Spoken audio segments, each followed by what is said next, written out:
Some of the images in this story may not be suitable for everyone. This is how some Afghan men treat females. Images that purport to show a 14-year-old girl being flogged 39 times. She is alleged to have run away from a forced marriage in a remote village. The other sad part, I have to say, was the reaction of the people, the sensitivity of the people, the lack of sensitivity of the people. The video was given to Samar's Human Rights Commission. She says police promised her they'd prosecute the man. So far, nothing, despite the country's laws that ban not just forced marriages, but matrimony for girls under 16. Many men, she says, including some government officials, just don't get it. They still think that the woman is the property of the men, and they should be treated the way they want. Samar was Afghanistan's first Minister for Women, but was pushed aside for being too outspoken. Little has changed since then. It's 8 years that we have new system in the country, a new government in the country. They should have been more proactive on these issues.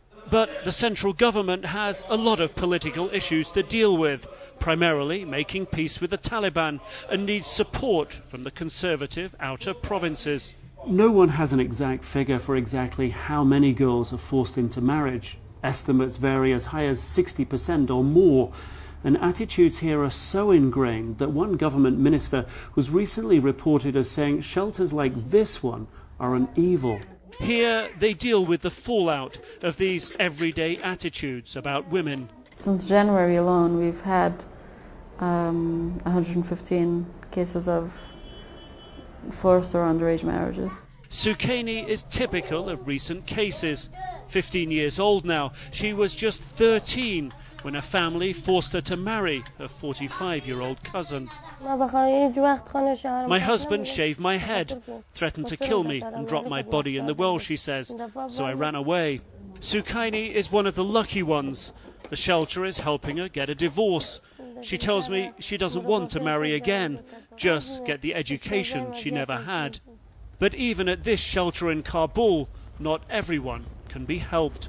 We've been waiting several days to meet with one of the newest arrivals here at the shelter, a 15-year-old girl who's run away from a forced marriage.